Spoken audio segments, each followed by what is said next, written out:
Human behavior regarding cash and transactions is, as we see it, changing forever. The emergence and proliferation of technology and payment options that revolve around convenience and immediance has led to a monumental shift in how people now pay for goods and services, and businesses have responded in a pragmatic fashion. This has led to the term, the war on cash. The war on cash pertains to an idea that 21st century technological advancements have made the use of money in day-to-day activity primarily done via electronic methods. And with this, we are up to the point where many believe the physical use of cash, or physical cash, has become obsolete. This ultimately has diminished the demand for physical cash in favor of electronic and online. This emerging trend, for the better part of a decade, has caught some attention from various parties. On the political spectrum, you have those hinting at this trend directing us to either a utopia or a dystopia. The premise behind the utopian idea is that if cash completely moves to electronic methods, it'll be easy to track criminal and deviant activity up to the point where it doesn't exist. Those that suggest a dystopia point to the loss of freedoms and liberties, as it reduces privacy. The fear of privacy is something in and of itself that has gained a lot of traction in 2018. Ultimately, people are using cash less because humans like convenience. The so-called war on cash has gained some traction in the last few years because of the emerging popularity of online commerce and online business. The internet has enabled business to flow much more smoothly and efficiently, and the underlying function of much online business requires the electronic flow of funds. Big retailers like Amazon have put their foot on the acceleration towards a cashless society. There are many prominent business figures in the world that are huge advocates for online transactions and online retail. In fact, the CEO of Visa, Alfred Kelly, literally said in 2016, "We, Visa, are announcing a war on cash." Some big stats regarding this trend are a report by Goldman Sachs. Annual global retail sales are roughly worth $30 trillion, with bricks and mortar and traditional retail still covering about 90% of these figures, with online retail and transactions covering the other 10. However, the growth figures show a different story. Whereas traditional retail grows at a mere 1 to 2%, online retail grows at figures of 14 to 16%. This rapid growth suggests online will have an ever-increasing piece of the pie going forward.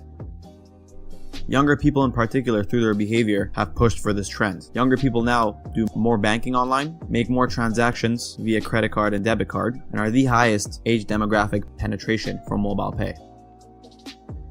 A recent poll by JP Morgan Chase shows that when asked how often do people shop for goods and services and pay for them from the following devices, meaning at least several times a day or weekly, 35% said with computers, 30% said with mobile web browsers, and 29% said with mobile apps. A report by NewsGallop says that of the Americans who reported making almost all of their purchases with cash, 5 years ago this figure was at 36% and today we're at 24%. And Visual Capitalist tells us that the number of cashless transactions increased by nearly 50% from 285 billion in 2010 to 426 billion in 2015. China is another country that really pushes for this trend.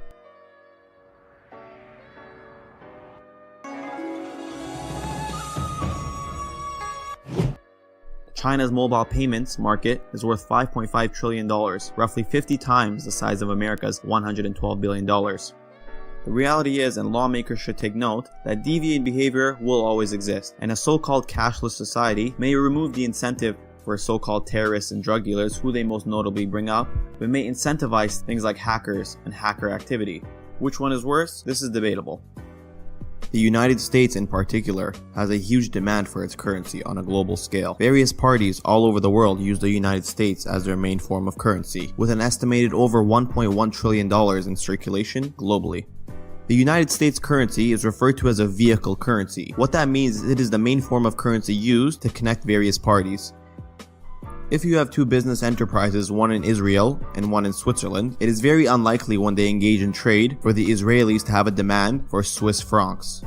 At the same time, the Swiss counterparties probably do not have much demand for Israeli shekels. The concept behind the vehicle currency is that to connect these two parties, both parties first convert their respective currencies into the US dollar before engaging in trade. It acts as a syndicate, one of the supporting reasons why US currency is always in demand on a global scale.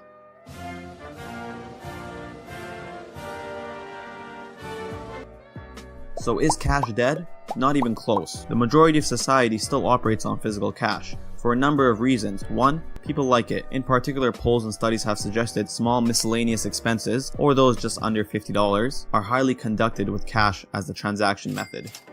Number 2. Mistrusting of the government. With electronic payments, it is easy to monitor activity and behavior, and regardless of how paranoid one is or isn't about their government, it would probably be nice to have some anonymity in people's day-to-day lives. I think a certain level of discreetness is something everybody values. Even if we don't run a cartel, people like to engage in small activities such as buying pot or tipping a stripper. These certainly don't make us the deviants of the criminal underworld, but they are still best to keep quiet. Technology. Although the G7 and G20 countries have the technological advancements to operate on a cashless basis, most poorer parts of the world do not, and without simply having the choice, the use of physical cash is the method. This might be changing slowly as you see emerging economies continuously grow, and this also acts as a big catalyst for big credit and financial institutions who do business in this space. Ultimately, as the report from Goldman shows, cashless transactions are growing immensely. I think they'll have a much larger role to play in the world going forward. Of course, the businesses that provide these services and that engage in this area of business are not resting on their laurels. Given the level of growth experienced in this market, the motives to innovate and increasingly enhance the services they provide is improving every day. We've seen the emergence of peer-to-peer lending, P2P, with services such as Venmo, as well as the notion of mobile pay, which hasn't penetrated the market as successfully as some would have liked, but nevertheless is a growing part, particularly amongst millennials. And ultimately, the war on cash has been a beautiful thing. Think about somebody 50 or 60 years ago who had to outline a number of errands he or she had to engage in a given day. Running to the department store, going to the bank, withdrawing money to deliver to a friend, and running around paying some bills. All these tasks, with the commute times in between, can take up a lot of one's time. In the world we live in today, this same person can do all these things from the comfort of their home and immensely faster. This frees up one's time to do the things they love, spend time with their family, and focus on the work that's actually important to them. In the capitalistic and competitive society we live in today, businesses have been pushing to enhance the services that they provide us. These are some of the few examples of such services. Amazon and the big banks are continuously proving to be more and more customer-centric. We want to thank you guys for listening, and we hope you have a nice day.